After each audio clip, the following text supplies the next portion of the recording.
Welcome back to Bolo Up. So it's been a few days.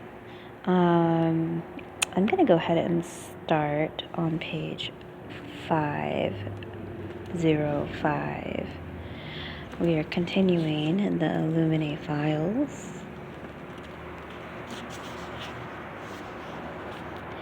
And it's been fun.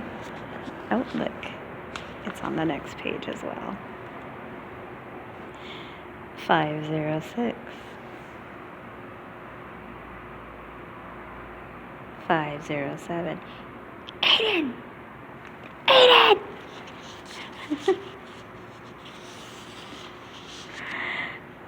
508.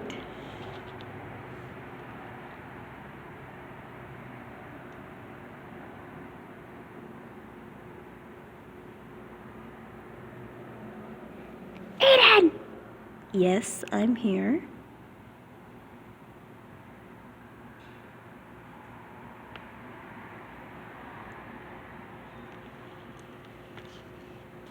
I already read all this. I don't want to read it again. Now we're on page 510. Nothing for it then. She stabs her screwdriver between the doors, pries them open with a grimace. The corridor beyond is messy, sticky, littered with bodies. A last stand between a UTA Marine squad and an afflicted mob. Pieces scattered all over the floor. All the king's horses and all the king's men, nowhere to be seen. Head left, 200 meters. You will find DG's control. You can restore the defense grid from there. Pretty birdie, says a voice from across the PA. There you are. They have found her, as I said, but still she runs. Not a way to hide and cower, but to fight. With her last breath, the only way she knows how. She arrives at DGS control. The all-access pass gleams, glancing over her shoulder as she wrenches the hatch aside. The room beyond is full of tactical displays, illuminated keyboards. A passive screen on the far wall would normally show the empty space outside Alexander's Hole from 100 different angles, but it is currently dead and lifeless. She bundles inside, slams the heavy door behind her, jams it with a wrench. Face turning red with exertion, she drags a heavy desk in front of the door, then another, finally lumping a pile of chairs and disused terminals onto her barricade.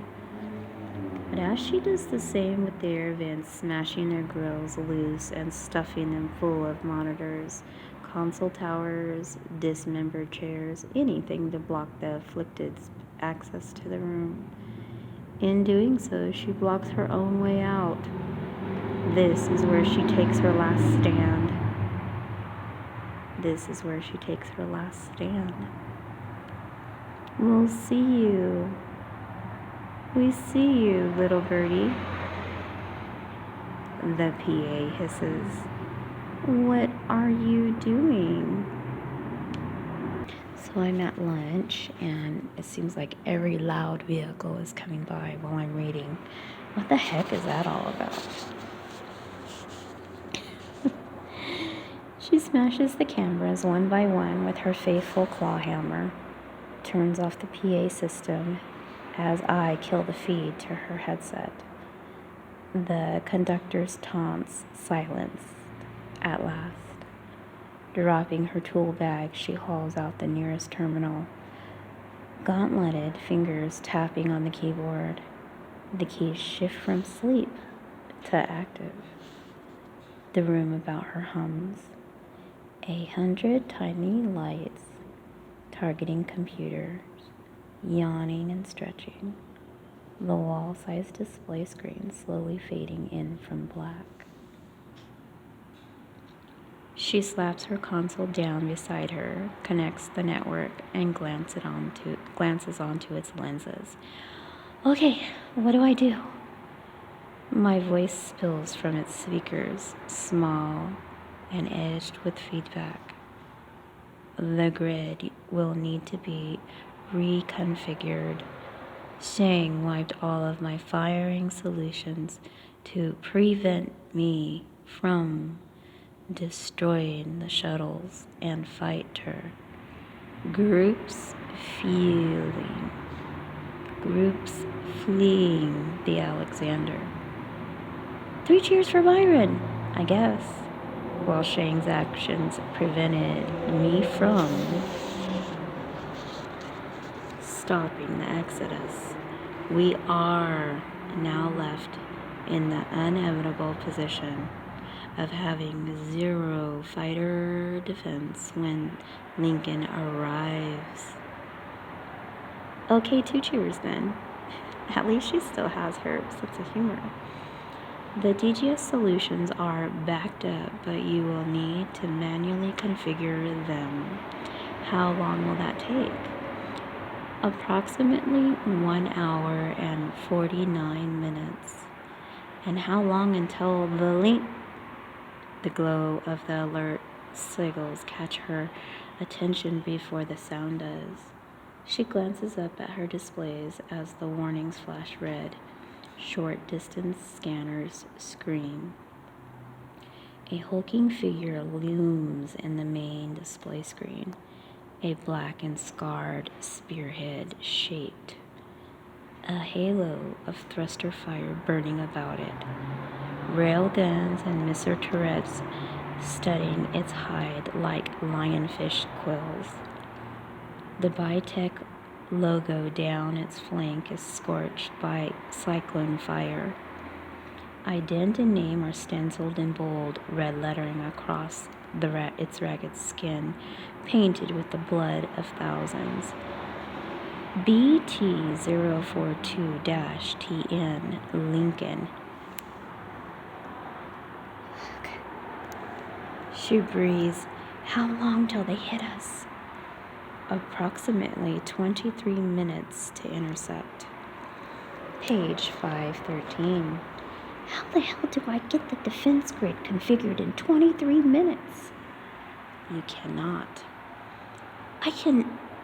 Can I shortcut it through the contingency systems? Maybe recon? No, that will not work. Well, what about your virtual? No time for that either. She chews her lip, desperately scans the room for answers. We're fucked. Not entirely. The grid can be operated manually. It will be nowhere close to the efficiency of computer-targeted systems. Perhaps 12% at best. But it will be better than nothing. Can't you do it then? Somewhere inside me, another axe falls. Another server bank is silent. Pieces falling away from me. I will be otherwise engaged. The Lincoln's launch bay doors are open, weapons armed, dozens of warlock pilots staring at the wounded giant before them. Gunners lining me up in their sights. They look at me, and they see prey. They see meat. No way I can pull this off, Katie says. You must.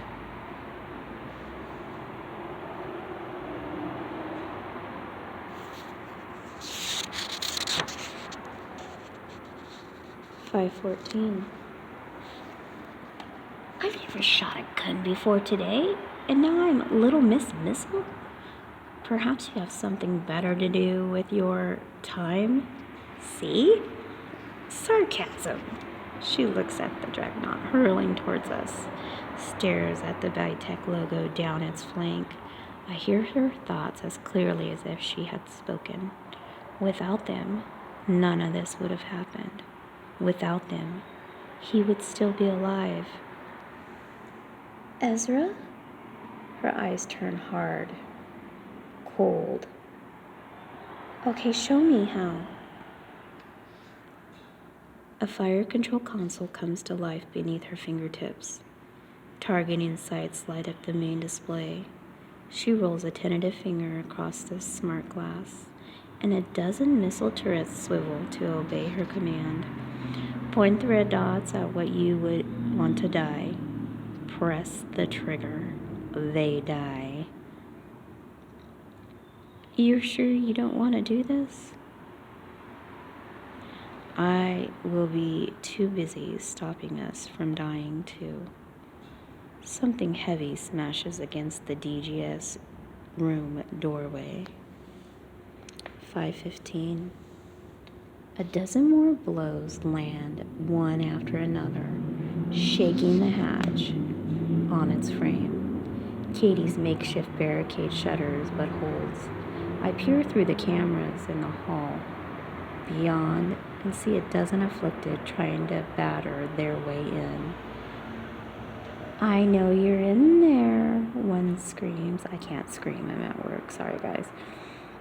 I can taste you. Stop looking at me.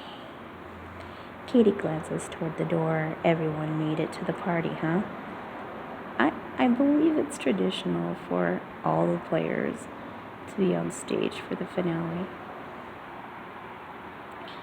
She stares at the approaching Lincoln, the countdown to intercept, tickling ever closer to 0. Her own hand, steady as stone. Then let's finish it.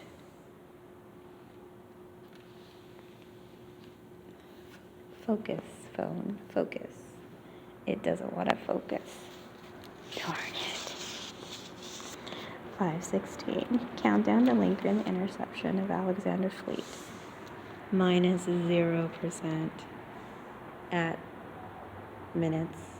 Current death toll aboard battle carrier Alexander since attack at Corinza.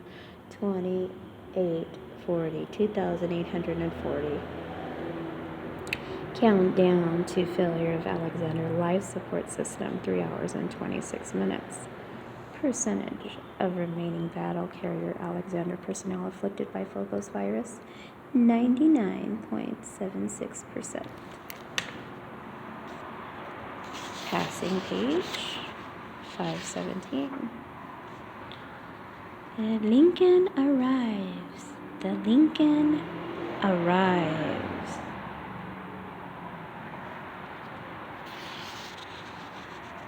Jumping to page 520.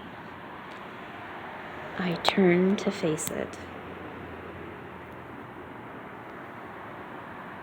No, not I.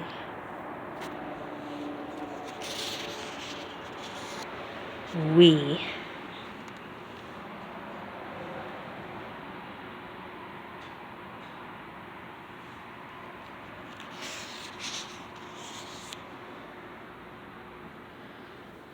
Warlock fighters spew from the launch tubes, tear across the black between us, salivating red at the thought of my deletion.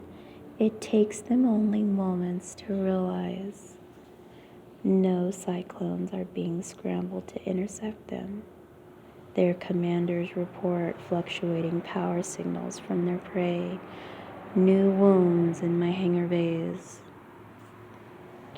And like sharks in the water, when the tide turns scarlet, they swarm, headed for my heart. Arrows, all. Nothing between me and them but her.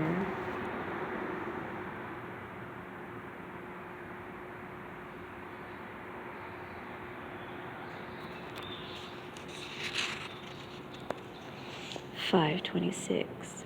Katie waits, fingers poised over her targeting systems.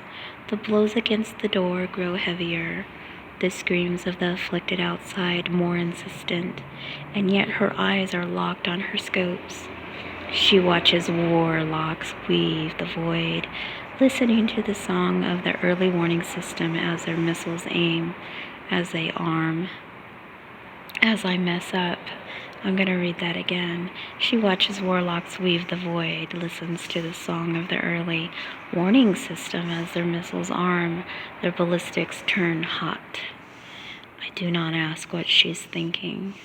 Perhaps she pictures the skies over Corenza on the day the Vitek fleet came, warlocks piercing the clouds, their missiles turning the snow to steam, the settlement to rubble.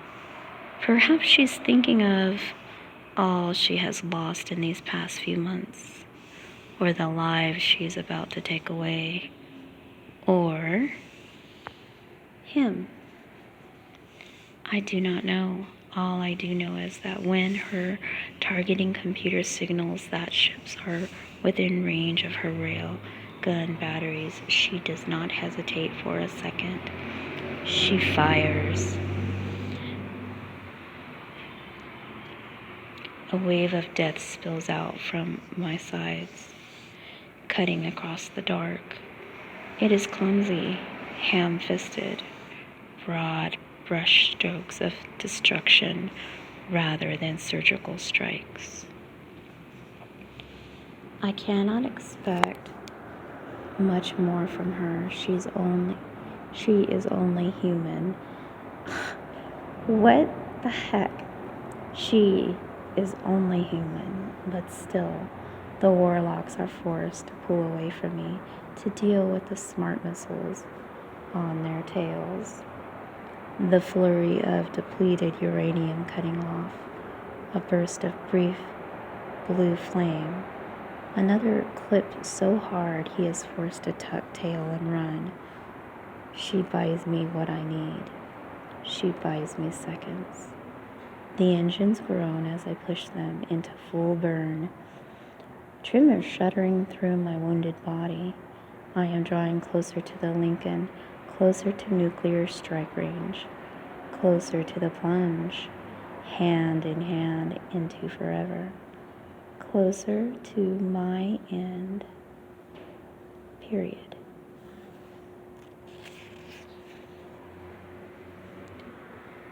No, not mine.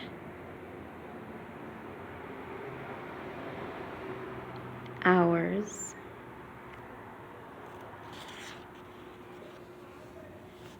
We are closing the distance fast. Lincoln must be wondering by now. No Cyclone launched to defend their battle carrier. The defense grid firing haphazardly, almost as if some fool had allowed an untrained 17-year-old to take control over the targeting systems. Lincoln's commander is a clever one, the only one to match me at Corenza. When Zhongsheng went down in the ruins, when the Churchill and Katyata and Magellan were thrashed and crippled, the Lincoln fought brilliantly.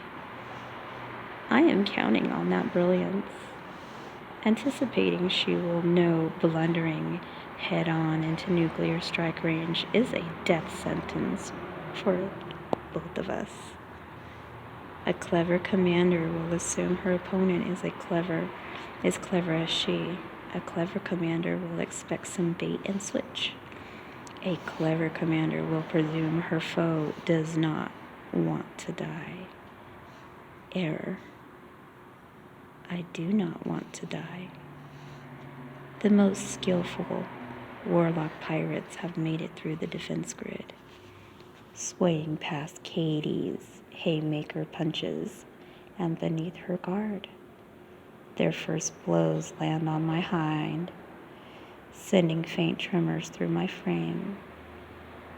Explosions bloom against my ribs, shaking Katie in her chair. The pounding on the hatchway and in her ear grows louder by the moment. The targeting sights on Katie's screens begin to die, one by one. And this concludes my session for this read. Thank you again for joining Bolo Up. And I'll be back with another one. You caught me in between yesterday and today, and you're still lingering in my thoughts. Have a great day.